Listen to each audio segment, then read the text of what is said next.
नमस्कार। आप देख रहे हैं स्टेट मिरर हिंदी। मैं आपके साथ हूं अवनीश शर्मा। पश्चिम बंगाल, असम, तमिलनाडु, केरल में विधानसभा के चुनाव होने हैं, जिसको लेकर सभी पार्टियों ने तैयारी शुरू कर दी है। कांग्रेस इस बार कुछ अलग करना चाह रही है। प्रियंका गांधी का चेहरा इस बार असम में बनाया गया है। उनके कंधों पर भार सौंपा गया है उनको टक्कर देने के लिए जो फायर ब्रांड हिंदुत्व नेता के नाम से जाने जाते हैं, हेमंत बिस्व शर्मा। अब प्रियंका गांधी को कांग्रेस ने तो उतार दिया है, लेकिन ये कितना कामयाब होगा ये देखने वाला समय बताएगा। हमारे सहयोगी हैं जिनसे हम बात करेंगे कि प्रियंका गांधी को असम चुनाव में उतारने का कांग्रेस का मकसद क्या हो सकता है और इसका कितना फायदा हो सकता है। सर, मेरा सबसे पहला यही सवाल है कि प्रियंका गांधी का जो चेहरा इस बार इस्तेमाल किया जा रहा है असम चुनाव में, कितना कामयाब होगा। अवनीश, पहले हमको ये समझना होगा कि आखिर कांग्रेस को ऐसी क्या जरूरत पड़ गई कि प्रियंका गांधी को आगे करना पड़ रहा है राहुल गांधी के होते हुए भी। क्योंकि सब जानते हैं कि अभी हाल ही में बिहार चुनाव संपन्न हुए हैं और कांग्रेस की स्थिति वहां पर कैसी रही थी, सबने देखा है क्या हालात रहे हैं। राहुल गांधी ने जो 15 दिन तक वहां पर एसआईआर को लेकर यात्रा की, उसके बाद ये शायद लगने लगा था कि हाँ शायद कुछ इम्पैक्ट कांग्रेस को मिलेगा, कुछ बूस्टअप मिलेगा, लेकिन ढाक के तीन पात वही स्थिति रही है जो पिछले लगातार से चुनावों में रही है। कांग्रेस की हार का सामना करना पड़ रहा है और बुरी तरीके से हारे हैं। तो ये कारण है कि शायद अब कांग्रेस को समझ में आया है कि किसी दूसरे चेहरे को हमने आगे लेकर आना होगा। और प्रियंका गांधी से बड़ा चेहरा उनके पास इस वक्त कोई है नहीं, राहुल गांधी की अगर बात की जाए तो। दूसरी बात इसमें एक ये भी है कि क्योंकि प्रियंका गांधी महासचिव हैं, कांग्रेस पार्टी में ऐसा बहुत कम होता है कि जो महासचिव होता है उसको किसी राज्य की जिम्मेदारी ना हो। 2 साल से प्रियंका गांधी बिना किसी पोर्टफोलियो के कांग्रेस पार्टी के अंदर महासचिव का पद था, लेकिन कोई जिम्मेदारी उनके ऊपर बड़ी नहीं थी। तो ये एक उसको कवायद कह सकते हैं कि उनका भी पोर्टफोलियो भी भरना था। क्योंकि कांग्रेस जो असम में एक बार एक समय में मजबूत मानी जाती थी, और अभी हालांकि पिछले 2 टर्म से वहां पे बीजेपी का राज रहा है, कांग्रेस चाहती है कि हम वहां पर जो खोई हुई जमीन है उसको वापस पाएं। गौरव गोगोई को साथ में उस पर लगाया गया है, उनके साथ ही साथ इमरान मसूद को वहां पर लगाया गया है। तीनों ही युवा चेहरे हैं और कहीं ना कहीं प्रियंका गांधी के जो करिश्माई व्यक्तित्व माना जाता है कांग्रेस में, उसको वो बनाना चाहते हैं वहां पर। और हमने देखा किस तरीके से कांग्रेस पार्टी ने प्रियंका गांधी को आगे करना शुरू भी कर दिया है। सब जानते हैं राहुल गांधी के जो प्रचार वो तमाम करते हैं, लोगों के बीच जाते हैं, लेकिन वोटों में कन्वर्ट नहीं हो पाते हैं। अभी हाल ही में थोड़े दिन पहले की मैं आपको बताऊं, एक इंटरनल खबर है कांग्रेस की जो बताते हैं, मुझे जानकारी मिली है कि राहुल गांधी ने बिहार चुनाव के बाद, हारने के बाद काफी दिनों बाद वहां पर कांग्रेस के जो लोकल यूनिट है, जो प्रदेश इकाई थी, वहां पर उनसे मीटिंग की और फीडबैक लेने का प्रयास किया। तो उसमें ये चीज निकल कर आई थी कि जो टिकट वितरण था वो ठीक से नहीं हुआ है, और साथ ही साथ जो लोग वहां के अपने पर्सनल लोगों को ज्यादा इन्वॉल्व किया उन्होंने टिकट देने में, ना कि उसको कि कैंडिडेट को कि जो वाकई में डिजर्व करता है। वहां पर कहीं ना कहीं वहां पर जो इंटरनल जो पॉलिटिक्स थी कांग्रेस के अंदर की भीतरघात थी वो सामने आई है। यही कारण है कि कांग्रेस का ये हाल वहां पर हुआ है। राहुल गांधी बेहद नाराज थे उस मीटिंग में। उन्होंने साफ तौर पे ये अपनी मंशा जताई थी कि मैं बिल्कुल भी कांग्रेस के प्रदर्शन से वहां पर संतुष्ट नहीं, क्योंकि उन्होंने बहुत मेहनत की वहां पे। सब जानते हैं कि 15 दिन तक वो तेजस्वी यादव के साथ किस तरीके से जो बिहार की सड़कें हैं वहां पर घूमे थे एसआईआर के मुद्दे को लेकर, क्योंकि एसआईआर मुद्दा उनको ऐसा लग रहा था कि शायद ये हिट करेगा, वोट चोरी का मुद्दा हिट करेगा, लेकिन जनता ने सिरे से नकार दिया है उसको।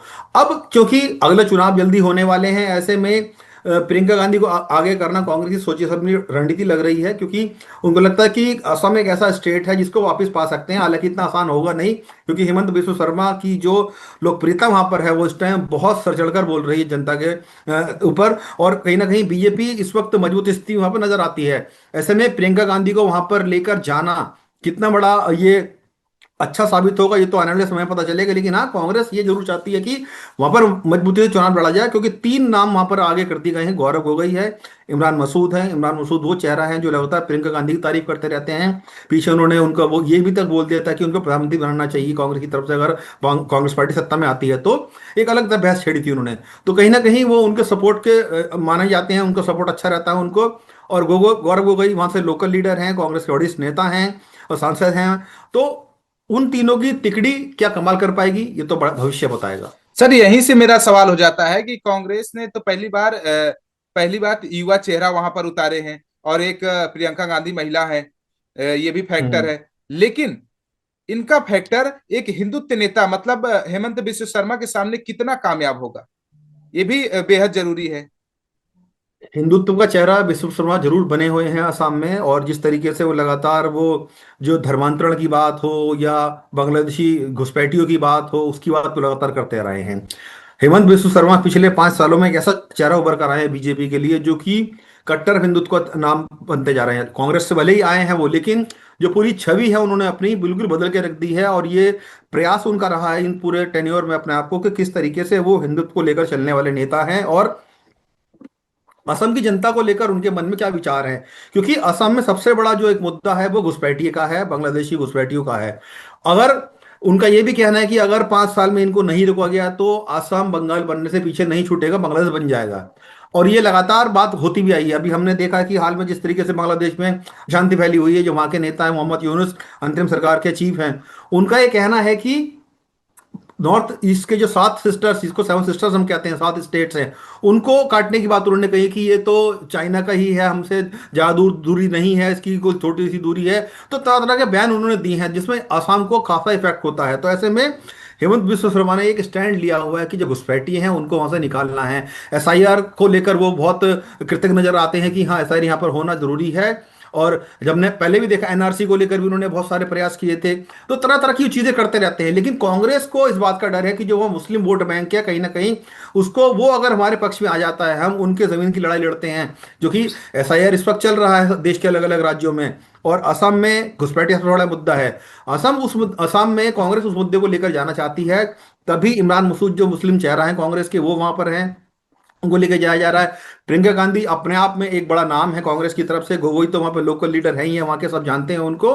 तो कहीं ना कहीं कांग्रेस उस जमीन को बचाने के लिए ये मुद्दे पर आगे काम करेगी, जो एसआईआर का मुद्दा है, घुसपैठिया का मुद्दा है, और जो विकास का मुद्दा है, तमाम तरह की चीज लेकर जाना चाहती है। लेकिन विश्व शर्मा के सामने मुझे लगता नहीं है कि ये कोई ज्यादा बड़ी चुनौती खड़ी कर पाएंगे, क्योंकि उनका जो व्यक्तित्व इस टाइम आसाम में हो रखा है वो कहीं ज्यादा है इन सभी से।